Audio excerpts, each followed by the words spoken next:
The anime starts with Fuutarou Uesugi waking up on the day of his wedding, having dreamt about the day he first met his bride, whose identity is unknown.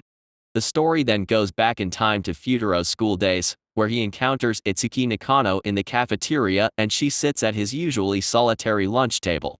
Itsuki notices his perfect score on a recent test and asks for his help in studying, offering to share her lunch. However, he responds rudely, upsetting her. Later, Futarou's younger sister Rhea informs him that their father has arranged a part-time tutoring job for him, and it turns out the student is Itsuki.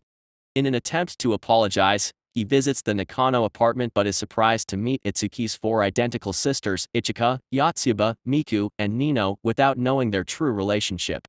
He reveals his role as their tutor to Itsuki and learns that he is supposed to tutor all 5 identical quintuplets. During their first study session, only Yotsuba engages actively. Nino puts sleeping pills in Futarou's water, leading to him being sent home in a taxi. Itsuki accompanies him and meets Rhea upon their arrival. Learning about the Uesugi family's financial struggles, Itsuki has dinner with them and accepts Rhea's invitation to come back. During their subsequent tutoring session, in response to the quintuplets' evident resistance to his role as their tutor, Fuutarou issues them a challenge. If they can pass a test, he promises never to interact with them again. Unfortunately, they all fall short, collectively achieving a mere score of 100. The following day, he poses a history question that none of them can respond to, except for Miku, whose correct answer he recalls seeing on her test. As he attempts to discuss this with her, Yotsuba and Ichika intervene, steering the conversation toward crushes and asserting that Miku is in love. Later, Fuutarou discovers a note from Miku inviting him to the rooftop, where he briefly misunderstands her mention of the earlier question as a declaration of love. However, he soon learns about her passion for history, particularly Japanese warlords. Miku playfully challenges him with an obscure reference, even going so far as to playfully pretend to be Yotsuba while evading him. In a gesture of goodwill, Fuutarou offers her favorite soda, and when he reveals that Miku's test score was the highest among the 5, he realizes that each of them excelled in different questions. He uses this as motivation, refusing to give up on Miku, who is feeling disheartened. Consequently, Miku joins Fuutarou and Yotsuba in the library for a study session. Fuutarou arrives for the next tutoring session with the quintuplets. However, just as they're about to start studying, Nino enters and dismisses Yotsuba, Ichika, and Itsuki, much to the irritation of both Fuutarou and Miku. Nino proposes a cooking competition to Miku, with the condition that if Nino wins, they'll cease studying. Nino's dish appears more visually appealing than Miku's, yet Fuutarou deems the contest a tie, which endears him even more to Miku. After leaving, Fuutarou realizes he forgot his flashcards and is permitted back into the apartment by Miku. Inside, he encounters Nino in a towel, who mistakes him for Miku without her contacts. Nino expresses frustration at Fuutarou for disrupting their sisterly bond and accidentally disturbs a stack of books on a high shelf. Fuutarou rushes to shield her from the falling books, leading to a compromising position that Itsuki captures in a photo. When the other sisters return, they hold a quasi-court meeting to determine if Fuutarou should remain their tutor after the incident. Miku aids Fuutarou in defending his innocence, and upon closer examination of Itsuki's photograph, Ichika and Itsuki also side with him. Nino, however, remains unswayed and leaves, upset by a remark from Ichika. Locked out, Nino ends up conversing with Fuutarou, rejecting his accurate observations regarding her protective stance toward her sisters. She emphatically declares her refusal to accept him, regardless of her sister's protests. Fuutarou is engrossed in his studies at home when Itsuki arrives to give him his tutoring payment. Despite his lack of success in getting all of them to study, Fuutarou tries to decline the payment. However, his sister Rhea convinces both of them to join her for an outing to the arcade, where they enjoy themselves and take pictures in a photo booth. As the day starts transitioning to evening, they coincidentally come across the other 4 quintuplets all dressed in yukata for the upcoming festival. Yotsuba extends an invitation to Rhea to join them in watching the fireworks, which Fuutarou accepts, setting the condition that they must finish their schoolwork first. Later at the festival, Ichika playfully flirts with Fuutarou, but then discreetly takes a phone call. Meanwhile, Yotsuba playfully muses about how Rhea would become her little sister if she were to marry Fuutarou someday. Miku explains to Fuutarou that watching fireworks together is a cherished quintuplet tradition that reminds them of their late mother. Guiding him to a rooftop she has reserved for the fireworks, Nino reluctantly instructs Fuutarou to find the others when they fail to show up. Initially encountering Ichika, Fuutarou is rebuffed by a mustached stranger. Puzzled, Fuutarou then encounters Miku, who has hurt her foot. A couple taking a survey mistakenly assumes them to be a couple, causing Fuutarou to unknowingly upset Miku by denying any close relationship between them. Spotting Itsuki, Fuutarou hurries to catch up, but he's quickly pulled into an alley by Ichika, who corners him against a wall and asks him to keep their earlier interaction a secret from the rest. In the narrow alley, Ichika communicates to Fuutarou that she received a work call and won't be able to join her sisters for the fireworks display this year. Noticing the mustached man from earlier, she embraces Fuutarou, using him as a shield. Fuutarou once again denies any friendship with the quintuplets, which Ichika finds hurtful. This prompts Fuutarou to feel remorseful about his previous interaction with Miku, realizing he had hurt her sentiments. Meanwhile, the man who was searching for Ichika confronts Miku, mistakenly thinking she is her sibling. Fuutarou intervenes, staunchly asserting that he is the quintuplet's partner, a statement that shocks both Ichika and Miku. It turns out the man is Ichika's agent, revealing her concealed occupation as a talented young actress. Fuutarou attempts to persuade Ichika to stay, but she has an important audition and insists on attending. Instead, he assists her in rehearsing lines, amusingly taking on the role of a professor opposite her character. Ichika arrives tardy for her audition but impresses the casting panel. Upon her return, the festival has concluded, yet Fuutarou takes her to the park where her sisters await, equipped with a mini fireworks set. They pardon her for deviating from their tradition. When both Ichika and Miku reach for the same sparkler, symbolizing Fuutarou, Ichika lets go, remarking, "Seems like you're pretty attached." She expresses her willingness to cooperate more during their study sessions. With midterms approaching, Fuutarou endeavors to motivate Itsuki and Nino to participate in his tutoring sessions, but his efforts prove fruitless, although Itsuki diligently studies independently. After they skip a parfait outing, Itsuki hands over her phone to Fuutarou to communicate with their father, Haruo. From this exchange, Fuutarou discovers that Haruo would terminate his employment if even one of them fails the upcoming exam. A disagreement ensues between Fuutarou and Itsuki, both asserting that they will never collaborate again, a decision Fuutarou quickly regrets. At the Nakano residence, while engaging in a game of life, Nino endeavors to expel Fuutarou. To counter this, Ichika fabricates a promise that Fuutarou had made to stay overnight, thus securing his presence. During Futarou's bath, Nino pretends to be Itsuki and learns with delight that his job is at risk if any of them doesn't pass the exam. Upon returning to studying, Miku inquires about Futarou's preferred type of girls, prompting him to disclose his preferences in a top 3 countdown manner. To kindle their interest in studying, he proposes revealing a step of the top 3 with the completion of each page they study. Consequently, all 3 girls hasten to finish their pages, eager to unveil his answers. These preferences include a perpetually cheerful demeanor, adeptness in cooking, and a caring disposition toward her elder brother. This revelation clarifies that he was referring to Rhea, underscoring his lack of romantic interest. Ichika, who has been subtly orchestrating interactions between Fuutarou and Miku throughout the evening, engages him in a conversation on the balcony. She suggests that his conflicts with Itsuki stem from their striking similarity. Miku offers her bed to Fuutarou for sleeping, while she shares a room with Ichika for the night. However, after a nighttime bathroom visit, she inadvertently returns to her own room.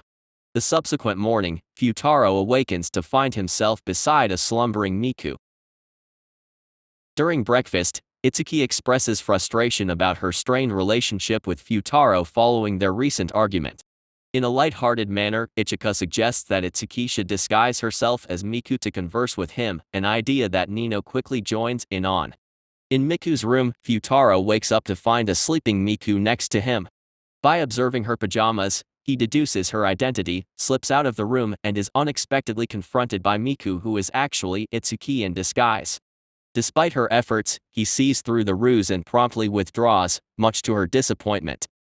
Later, Fuutarou, Ichika, and Yotsuba head to the library.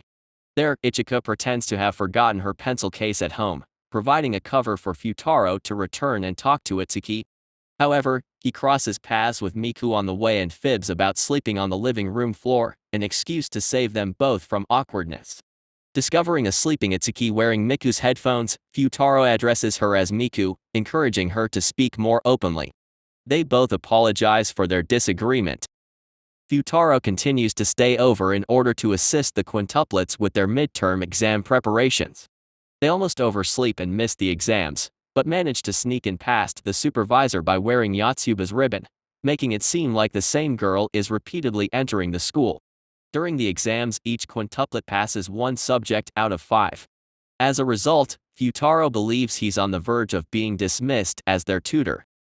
However, to everyone's surprise, Nino takes the initiative and manipulates their father over the phone. She explains that, with Fuutarou's guidance, they collectively avoided failing all subjects, each of them passed a different subject. Their father is convinced to let Fuutarou stay as their tutor based on this evidence. With the quintuplets now willing to accept his tutoring, Fuutarou proposes treating them to celebratory parfaits. Fuutarou attempts to persuade Nino and Itsuki to remain home for studying, but his plan with Yotsuba is uncovered, leading to both Nino and Itsuki leaving in anger. Consequently, only Fuutarou and Yotsuba remain at home, where Yotsuba subtly expresses her fondness for Fuutarou. In the library, Ichika employs a photo of the phone stand where she provided Fuutarou a lap pillow as leverage to request him to collect contact details for all the quintuplets. Yet, due to his curiosity and concern about Yotsuba's abrupt departure, Fuutarou forgets his student handbook. Yotsuba declined an invitation from the school's women's basketball team, prompting his concern. To recover his handbook, Fuutarou visits Nino's room, inadvertently showing her a picture of a blonde, rugged-looking guy, who she is unaware is actually a younger Fuutarou from 5 years ago. When she questions him about the photo, Fuutarou fabricates a story, claiming the person is a relative. Nino also recollects their shared childhood memories and brings out photos from that time. A series of images depicts all 5 quintuplets appearing indistinguishable, leading them to reflect on how much they've changed since then. As it transpires, one of the quintuplets had encountered Fuutarou during a primary school study trip to Kyoto 5 years prior, and this is revealed through the other half of a folded picture in Fuutarou's handbook. Miku takes on the role of Ichika, turning down a confession and invitation from Mida, who is one of Ichika's classmates. Fuutarou arrives on the scene and assumes the role of Ichika's boyfriend in order to defend her. Mida, feeling heartbroken, challenges Fuutarou to dance with Ichika during the campfire at their upcoming camping trip if their relationship is genuine. As the camping trip is about to commence, an unexpected development occurs. Rhea falls ill. In order to care for her, Fuutarou misses the school unit they were supposed to attend, even though Rhea swiftly recovers. Despite this, all of the quintuplets want Fuutarou to participate, leading to the decision that they all travel together in a private car to the destination. However, the journey gets complicated due to inclement weather conditions, leaving them stranded on a snowy road. Consequently, they are forced to seek refuge in a hotel. With limited options, they end up sharing the same room, sparking a debate among the quintuplets about who should sleep next to Fuutarou. To ensure fairness, each of the quintuplets ends up sleeping alongside Fuutarou. The following morning, Ichika wakes up early and is captivated by Fuutarou's sleeping appearance. She kneels down and gazes at him, absorbed in the moment. However, Itsuki witnesses this scenario but fails to recognize Ichika as the girl in question. Given their similar appearances and attire, she assumes that the girl is kissing Fuutarou. There's a tale that claims couples who dance and hold hands at the culmination of the annual campfire event will remain together forever. This notion troubles Miku, who desires to dance with Fuutarou. However, after sensing Ichika's fondness for him, Miku chooses to step aside and let Ichika have the opportunity, aiming to share in her happiness. Meanwhile, Fuutarou and Yotsuba adopt ghostly appearances to spook others, but their attempts fall flat with Ichika and Miku. Instead, the two recognize Fuutarou wearing a blonde wig. Subsequently, they engage in a private discussion about their individual impressions of Fuutarou. Concurrently, Nino and Itsuki become frightened and rush off in the wrong direction, becoming lost in the forest. Concerned for their safety, Fuutarou locates Nino near a cliff and rescues her from falling. However, Nino mistakes Fuutarou for the boy depicted in the picture she saw in his handbook owing to the blonde wig. Playing along, Fuutarou introduces himself as Kentaro, Fuutarou's supposed relative. He calms Nino's fears by offering her a lucky amulet bestowed upon him by Rhea. Observing a minor bruise on his forehead, Nino applies a patterned band-aid to Kentaro. Charmed by Kentaro, Nino invites him to join her in the campfire dance. Later on, Fuutarou assists Ichika and Yotsuba in transporting logs from a warehouse for the campfire. Yet, Yotsuba deliberately locks both him and Ichika inside. Trapped together, Ichika confesses to Fuutarou that she's expected to dance with him as per Maida's challenge. Fuutarou recollects that he's also obligated to dance with Nino. He endeavors to back out of the arrangement with Ichika, suggesting she resolves the situation with Maida independently. However, Ichika sheds tears, revealing her genuine desire to dance with Fuutarou. While trapped inside a warehouse, Fuutarou manages to create a fire using nearby wood, providing them with warmth. During this time, Ichika confides in Fuutarou about her aspiration to take a break from school to pursue an acting career. Fuutarou commends her for having dreams and the potential to engage in activities she's passionate about. Observing the modest campfire, Ichika extends an invitation to Fuutarou for a dance between the two of them, to which he agrees. However, he proceeds to explain the significance of the campfire legend, and Ichika comprehends why it holds such importance for Miku. In the midst of grappling with her guilt, Ichika accidentally causes a large log to collapse, prompting Fuutarou to swiftly come to her rescue. This action triggers the anti-burglar alarm, and the fire activates the overhead sprinklers, drenching them entirely. Miku and Itsuki arrive on the scene, seeking an explanation but remaining skeptical of their account of events. After quelling the situation, they engage in skiing activities. Despite catching a cold, Ichika sneaks out to ensure that Fuutarou hasn't revealed the incident to anyone. However, his lack of skiing skills results in a collision with a tree, dislodging the band-aid Nino had placed on him the previous night. Nino spots the band-aid and attempts to apprehend who she believes is Kentaro. Fuutarou evades her pursuit and takes refuge in a small igloo where he encounters a distressed Miku. With Nino's presence preventing their escape, they engage in a conversation, during which Miku comes to realize how perceptive Fuutarou is in understanding both her and her siblings. As he departs, she communicates with Ichika, indicating the necessity for a forthcoming conversation. Miku communicates to Ichika over the phone, expressing her determination to liberate her emotions and gain independence. She proposes the idea of both of them holding Fuutarou's hands during the campfire. Ichika, who has been actually Itsuki all along impersonating Ichika, is taken aback by Miku's statement. Since they haven't seen Itsuki for a while, Fuutarou and the girls decide to search for her. Leading Fuutarou to a ropeway, Ichika discloses her true identity as Itsuki, having concealed her face behind a mask. However, Fuutarou's fever causes him to collapse. Itsuki escorts him to the counselors, who confine him to his room for rest. Before retiring to his room, Fuutarou seemingly declines Nino's invitation, stating that Kentaro informed him of an unforeseen circumstance preventing him from dancing with her. Consequently, Nino attends the campfire alone. In the meantime, Miku confesses her feelings for Fuutarou to Ichika, expressing her intent to no longer hold back for the sake of her sisters. She desires to actively vie for his affections. Ichika comprehends her perspective, and they share an embrace. Yotsuba and Itsuki discover Fuutarou's camping journal, filled with stories intended for Rhea. They realize that despite his illness, Fuutarou has found joy in the trip, and they wish to prevent it from concluding on such a somber note. Itsuki sneaks into the infirmary to care for him. To her surprise, she finds all the other girls there as well, all equally concerned about him.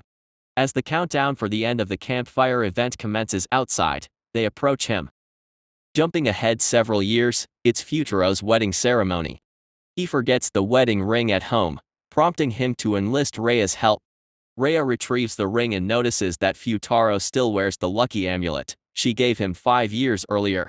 The truth unfolds: all 5 girls had held his hands in bed as the campfire concluded those years ago, and he's marrying one of them, whose identity remains a mystery.